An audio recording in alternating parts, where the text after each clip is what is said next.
I saw it too. Well, I guess that answers that question. Welcome back to GP Outdoors. So that was a fine gentleman named Andy. He has his own YouTube channel. It's called Lawson Lawn and Farm. I was cruising YouTube last weekend and I happened to come across that video and I just had to reach out to him. And he was kind enough to respond and we got to talking this week. Wonderful, down-to-earth fella.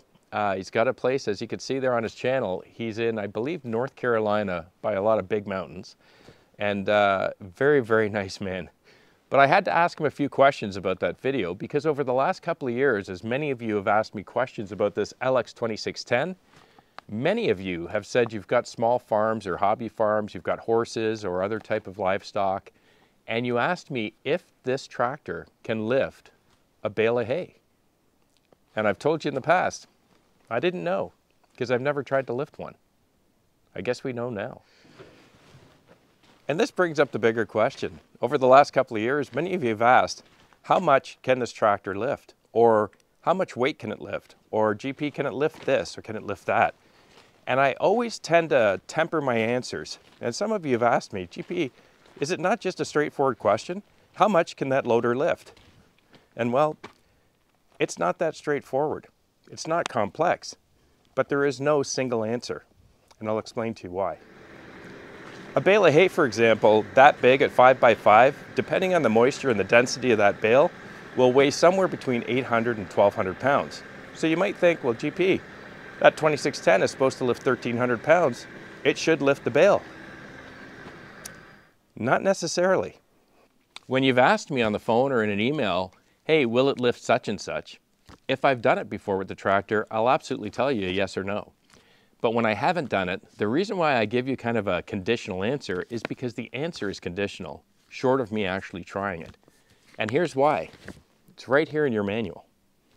Your manual that comes with the tractor, more specifically with your loader, has a lot of very important information in it. Let's walk through it. This point right here is called the bucket pivot pin. And it's an important point on your loader arms. Because when you were looking at the tractor and you asked the dealer how much this thing will lift, he told you it was 1,100 pounds at 6.5 feet in the air, which is its maximum lift height. So if you're looking at a bale of hay that weighs 1,000 pounds for argument's sake, because they're somewhere between 1,200 roughly from what I've read and what Andy told me, you would generally say, well, if it can lift it at 6.5, that means it must be able to lift more lower. And you're right, it does. Because your chart's going to tell you that at 60 inches in the air, about 5 feet up, this thing will hold or lift 1,324 pounds. But again, that's as measured at the bucket pivot pin, not 5 feet in front of the bucket pivot pin. This is where it becomes conditional. What your loader manual tells you in the same chart is that 20 inches forward of that pivot pin, this tractor at maximum height can only lift 770 pounds. That's a big difference. Where's 20 inches? 20 inches puts you right about here. So you might think, well, I'm not looking to lift it 6.5 feet in the air. But thankfully, the chart also gives you a little more information. So if you're looking 20 inches forward of that pin and 5 feet up, this tractor will lift about 1,000 pounds. Which in essence is right around what a 5x5 is going to weigh. One, it's 5 feet by 5 feet, which means you're lifting at least 4 feet off the ground. And you know that the weight extends out 5 feet from that pin. So if you can lift 1,000 pounds at 20 inches out, don't forget that that's not even 2 feet, which means you've got 3.5 feet for argument's sake, close to it, of weight extended even further out, which means your lift capacity is going to be less, much less. But this is why I give you a conditional answer, because unless I've actually tried to lift a 5 by 5 foot, 1,000 pound object, which means a lot of that weight has extended forward of that pivot pin and the numbers in this chart, I can't tell you. I hope that helps to explain a little bit. I also just had to ask Andy about the ballast he had. He had a ballast box on the back. Take a look at this next segment. That's right. As he's lifting those bales off the trailer, you could tell that tractor is pretty light in the rear end, even though he's got a ballast box. He had a great answer for that. He explained and kind of laughed a little because he said that ballast box, I can't remember how much weight he said he had in it. He said if he's on flat, solid ground, he's usually okay carrying that bale. But as you can see, when he's on uneven ground in his fields or on his land, it gets a little iffy in some spots.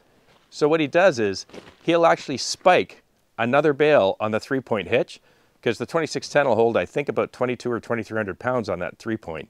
And he said that 1,000-pound bale on the back of the 2610 gives him more than enough stability, whether he's on flat ground, whether he's in the fields on uneven ground.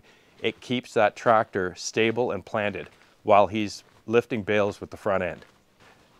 And of course, that ties right in to the video I did on the need for ballast about 2 weeks ago. I'll put a link up above me. I wanted to respond to some of the comments I got on that video, because it's not that they were wrong or incorrect, some of them, but I wanted to clarify, and I need to do that respectfully. I had several people that had suggested to me that there's no need to put weight on a 3-point hitch, you just need to put fluid in the rear tires. And I have to respectfully disagree with that conditionally. I've never driven a bigger tractor, but I can promise you in my mere 6 years of experience, that you absolutely must put something on the 3-point hitch on these compacts and subcompact tractors. On larger tractors, you may not need to, and I'll give you a great example. You folks know that my neighbor Guy has an L3400. It's about 17, 18 years old now. But have you ever noticed in all of the videos over the last 6 years, almost 6 years now, that he has never ever had ballast on the back of that L series? He's never put it on, never needed it, still to this day doesn't put ballast. But I need it. And in fact, he's told me several times I need it. And I think here's the difference. He has the rear tires filled with fluid. But remember, his tractor is much heavier than my 2610, has a much wider, more stable footprint, and he's got those big, tall, fat rear tires that give him lots of float. And that's why I believe he doesn't need to put anything on the rear, because the tractor itself and the fluid in the rear axle will provide enough ballast for him to lift what the loader can lift. In the case of these smaller compacts and subcompacts, they have very, very impressive lift capacities. And in my case, or in my opinion, far higher than what they should be for the weight of the tractor, unless you put something on the back. And I've experienced it too many times to say the contrary. So I believe you good folks that had suggested to me that I don't need any ballast, I just need weight in the rear. You probably have a much bigger tractor than I do. So it would make sense, because Guy would agree with you, which is why he never puts anything on this 3-point when he's lifting with the front end. But in our case, I can tell you from experience, frightening experiences, you have to put weight on the back to offset what you're picking up in the front. You may have also noticed that Andy has a couple other tractors in the background in his video. They're much bigger tractors than his 2610. He said he really likes having the 2610 because of its compact size. As you can see above, he can get through his farm gates into the different pens to drop that hay off. With the tractor, his larger tractors don't make it through those gates. He said there are a lot of different applications that it's just much better suited for than a larger tractor. So I guess she performs once again. It will lift a big 5x5 bale of hay.